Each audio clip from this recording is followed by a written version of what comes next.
Mau kembalikan uang, kata klinik Alifa soal bayi di Tasikmalaya meninggal yang sempat dijadikan konten.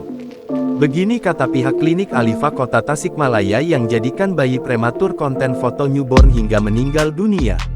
Keluarga pasien Nisa Armila, 23, mengaku telah 3 kali didatangi pihak klinik Alifa Kota Tasikmalaya. Ia mengatakan bayinya meninggal karena dugaan malpraktik saat persalinan di klinik Alifa. Adapun kedatangan pihak klinik adalah untuk memaksa mengembalikan uang pembayaran uang yang sebelumnya dilakukan oleh keluarga sesuai jumlah tagihan. Padahal, pada saat itu pasien menggunakan jaminan kesehatan nasional dengan kartu Indonesia Sehat KIS tapi masih dimintai uang pembayaran Rp1 juta tanpa kwitansi. Setelah ramai viral, kami keluarga sudah lapor ke Dinkes, ada pihak klinik datang ke rumah 3 kali.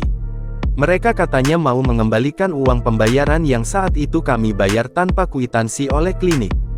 Padahal, adik saya berobat ke sana pakai KIS, kata Nadia Anastasia 31 kakak pasien kepada wartawan di kantor PWI Tasikmalaya, Rabu, tanggal 22 November tahun 2023, dikutip dari kompas.com.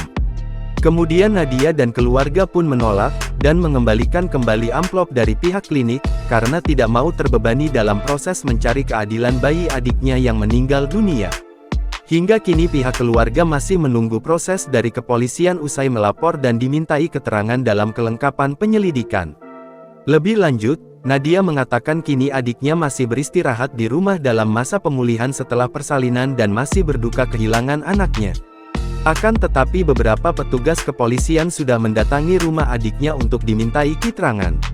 Sebelumnya, Nadia menjelaskan kejadian berawal saat adiknya melakukan persalinan di klinik Alifa pada Senin, tanggal 13 November tahun 2023. Pihak keluarga mengklaim pelayanan saat menjalani perawatan tak dilakukan baik.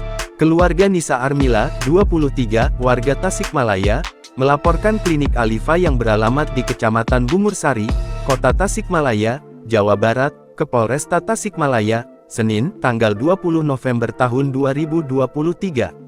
Keluarga Nisa tak terima dengan pelayanan buruk tenaga kesehatan di klinik tersebut yang diduga mengakibatkan bayinya seberat 1,5 kg meninggal. Selain itu, bayi tersebut juga diduga dijadikan konten foto oleh pihak klinik. Download Tribun X sekarang, menghadirkan lokal menjadi Indonesia.